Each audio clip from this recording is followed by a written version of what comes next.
You came from heaven, you loved me, gave up all you had, you saved me, Your life was given, you loved me, so I live forever. You saved me, You made a way for me. You came to set me free. I believe in Jesus. I believe He came to save. I believe in Jesus Christ. I will trust in Jesus. I'll live to follow Him. I will trust in Jesus Christ.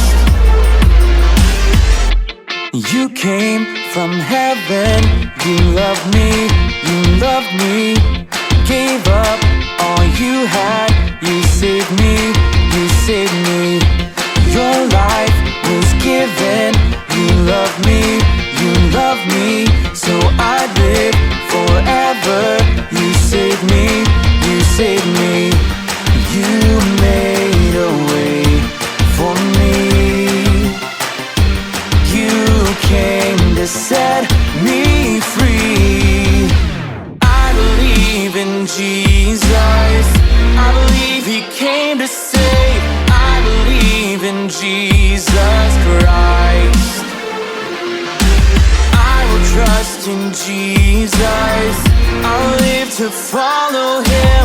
I will trust in Jesus Christ. Clap, clap, clap if you feel it. Sing, sing, sing like you mean it.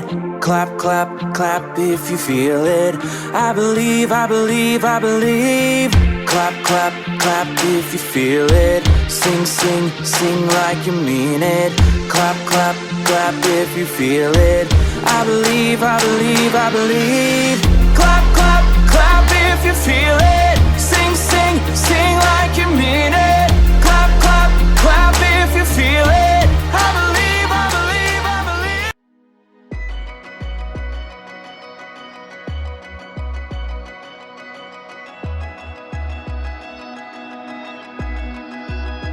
We gather here to give you thanks for all the good things you have done.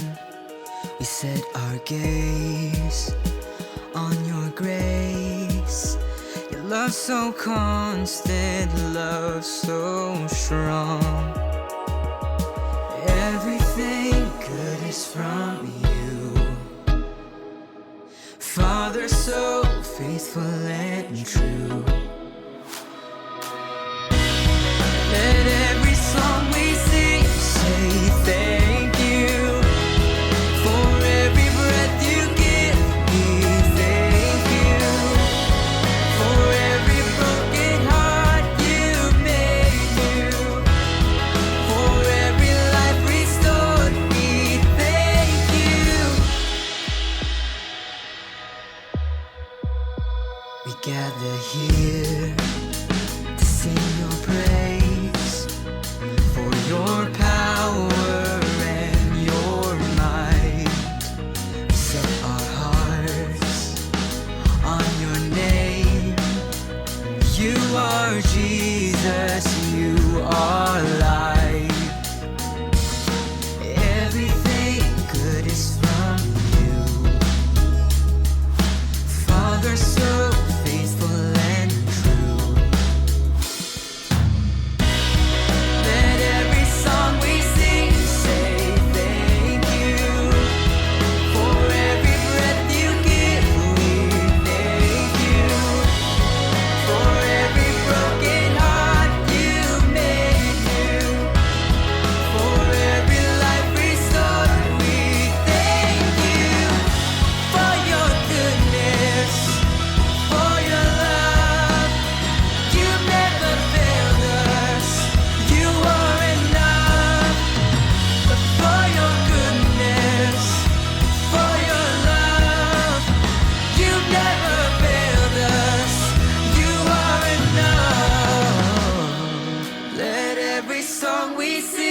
say thank you for every breath you give me. Thank you for every broken heart you made new, for every life restored me. Thank you. Let every song we sing say thank you for every breath you give me. Thank you for every broken heart you made new, for every life restored me. Thank you. Every breath you give me, thank you. Every broken heart you made new, we thank you. Thank you. Every breath you give me, thank you. Every broken heart you made new, we thank you. We thank you.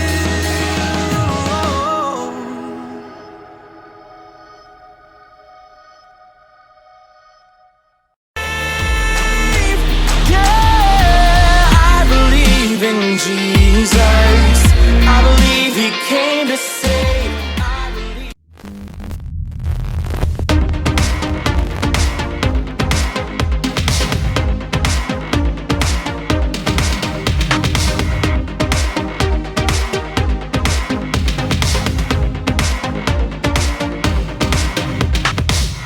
For God has not given us a spirit of fear and timidity, but of power, love, and self-discipline.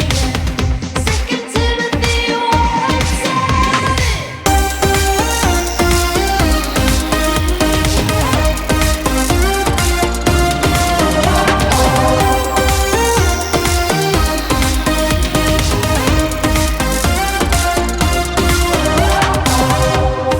God has not given us a spirit of fear and timidity, but of power, love, and self-discipline.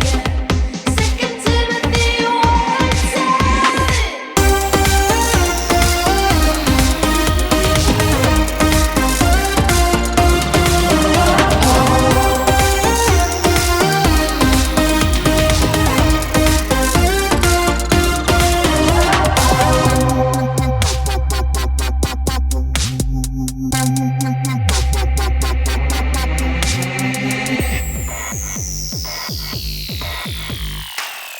For God has not given us a spirit of fear and timidity, but of power, love, and self-discipline. Second Timothy 1:7.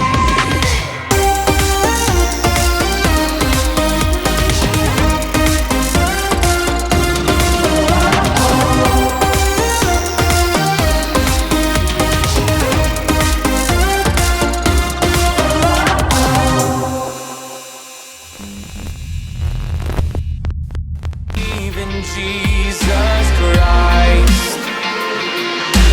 I will trust in. What's up, everybody? My name is Caroline, and this is Rewind. Rewind is a show where we compile the most awesomest videos that YouTube has to offer and show them to you, our loyal viewers. Is awesomest even a word? Well, now it is. Let's get started.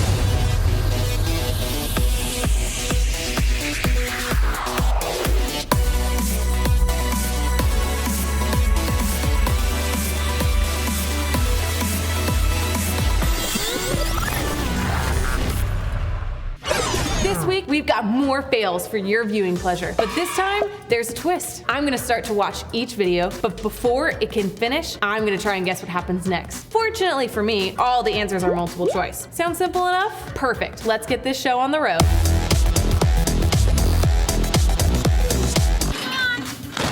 Pause. Okay, let's review the options of what we think is going to happen next. The options are A, belly flop, B, flying cartwheel, or C, back-breaking backflip. All right, judging based off of how he's gonna fly off of this thing, I'm thinking it's gonna be C, back-breaking backflip. But let's see what happens next.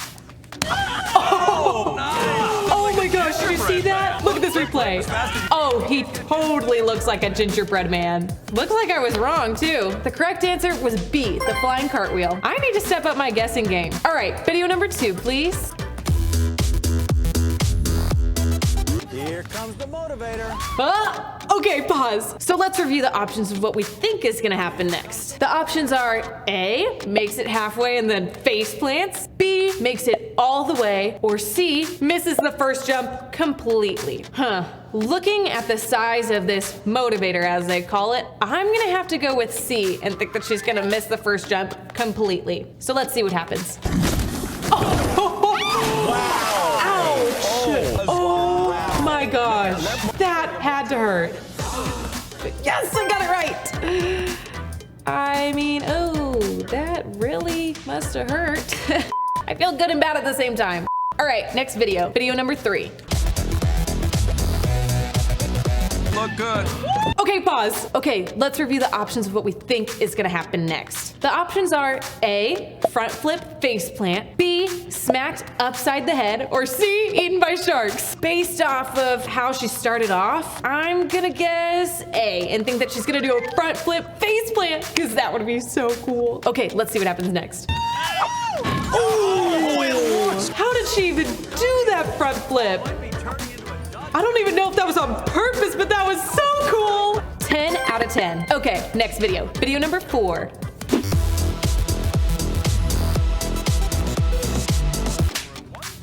Okay, pause. So there's 3 doors. Interesting. Let's review the options of what we think is gonna happen next. A, fall through a trap door. B, hit by a battering ram. Or C, slips on a banana peel. Based off of how she's going to door number 2, I'm thinking that it's gonna have to be A and she'll fall through a trap door. Obviously. So let's see what actually happens next.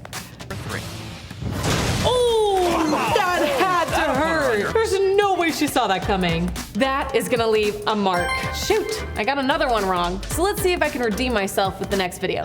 Video number 5. The Taj Mahal, the Great Wall of China, the Grand Canyon.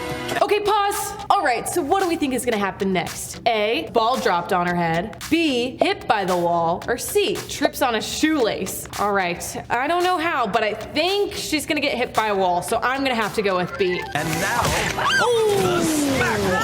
That had to hurt. Oh, you too? Oh my gosh. No one is seeing this coming. Oh, there you go. Every single time. Yeah, that was pretty bad. But hey, I got it right. You know, things were going wrong for most of these game show contestants. Getting hit in the face, doing mid-air cartwheels, or falling face first into a lake of mud. Yeah, sometimes stuff doesn't always go our way, and no one knew that better than Moses. Moses and his brother Aaron went to Pharaoh's palace and shared God's message with the leader of Egypt. Let my people go. But Pharaoh just made the Israelite slaves work even harder. Moses had traveled a long way to deliver God's message, and it took a lot of courage for him to confront Pharaoh. But things didn't go like Moses thought they would. Moses cried out to God asking what he should do. God told Moses and Aaron to show Pharaoh God's power. They went to the palace, and before everyone, Aaron turned his walking staff into a snake. Pharaoh said this was nothing, and he had his sorcerers do the same thing. So God sent 10 plagues on Egypt. They were all scary reflections of God's immense power. But after every single plague, Pharaoh's heart remained hardened. God sent an angel throughout all of Egypt. The next morning, Pharaoh and all the other Egyptians woke to find that someone had died in every single house except for where the Israelites lived. Finally, Pharaoh gave up. He understood that God was far more powerful and that by refusing to obey God's command, he had brought this suffering upon his people. After 10 plagues, Pharaoh finally let God's people go. Sometimes life doesn't go quite how we think it will. When things don't go as planned, it can leave you feeling confused and frustrated. But the good news is we can always talk to God about our feelings through prayer. The Israelites couldn't understand why they were enslaved by the Egyptians. They were God's chosen people, and Moses couldn't understand why Pharaoh wouldn't let them go. But God had a greater plan in mind than they could understand. This is often true of our lives. We have a certain idea of how our lives should be, but even if that idea lines up with what the Bible teaches, it doesn't mean that it will happen exactly like we think it will. When things don't go as planned, it can be discouraging and confusing. But the good news is we can always go to God with our discouragement and confusion. It is better to be like Moses and go to God with our pain and confusion than to be like Pharaoh and harden our hearts. And this goes for any time life gets hard. God loves to hear from us. We are His children and He loves us. Ultimately, we should trust God's plan for our lives. But that doesn't mean we can't ask Him questions along the way. So if you're having a hard time this week, go to God in prayer. Your difficulties might not go away immediately, but God will help you deal with them. Prayer is a wonderful gift and we should use it as much as we can. It is always available to us. Even if things don't go as planned, God will always hear our prayers no matter what. All right, guys, we're just about done here. We'll catch you back here next week for another episode of Rewind.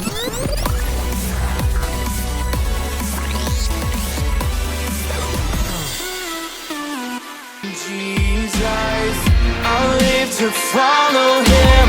I will trust in Jesus. Stories of the Bible. Moses and the Exodus. This is Moses, who was an Israelite born in Egypt in a time when Israelite boys were not supposed to live. Wait, huh? Moses, however, grew up in the palace of the Pharaoh, the very man who was enslaving the Israelite people. When Moses grew up, he made a big mistake. Uh-oh.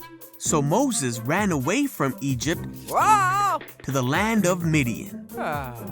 After many years, an angel of the Lord appeared to Moses and told him to go back to Egypt to free the Israelites. After much protesting, God granted Moses his brother Aaron to speak on his behalf. Phew. So Moses went to Egypt. Here, move there. And on his way there, he met Aaron, who was ready to do whatever God wanted him to do. The Israelites were slaves to the Egyptians, but God had a special plan for Moses. Hey, everyone, up.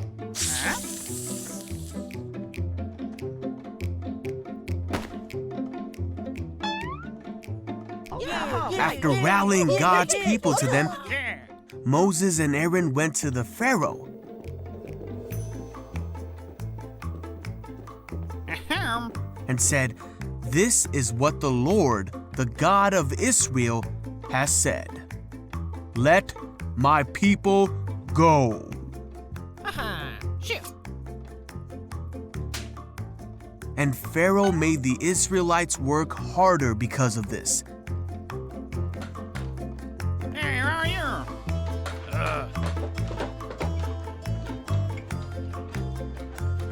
Huh? The foremen of the Israelite slaves were angry with Moses and Aaron for causing this trouble. Huh? So Moses cried out to God and asked why this was happening. But God said, "You will see what I will do. I am the Lord. I will deliver you from slavery." Wow, okay. Hey! Moses told this to the people, Hey! but they were so discouraged that they didn't listen to him. Yeah, whatever. God told Moses to go to Pharaoh and to do exactly as he said. So Moses and Aaron went to the Pharaoh. Hey! God told them to take the staff and throw it down before Pharaoh. Huh? Pharaoh was not impressed. He called his wise men and sorcerers, and they did the same thing. Hooga, hooga. But Aaron's staff swallowed up the sorcerer's staff.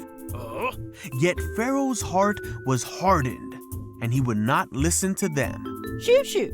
Just as God had said. Then the Lord said to Moses, "Go to the banks of the Nile River and meet Pharaoh." Hey, Pharaoh. Oh, man. Moses and Aaron did just as God had said. Oh. But again, Pharaoh's magicians did the same miracle, and Pharaoh refused to let God's people go. So God sent 9 more plagues to Egypt to show his power.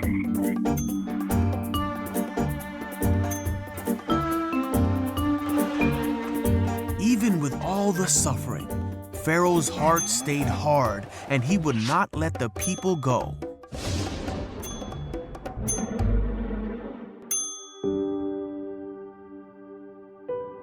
On the night of the last plague, Pharaoh woke up and heard a great cry in Egypt. Oh, no. For there was not a house in Egypt where someone was not dead. Pharaoh summoned Moses and Aaron and told him to be gone with the Israelites. So the Israelites left Egypt immediately and made their way to the Promised Land, taking with them many riches from Egypt, and they took Joseph's bones as they had promised him many years before. But after they had gone, Pharaoh changed his mind and readied his army to take back the Israelites. When the Israelites saw Pharaoh and his armies come, they were terrified. But God made a way for them. Through all of this, the Israelites saw the great power of their God, the one true God, and they put their trust in Moses, his servant.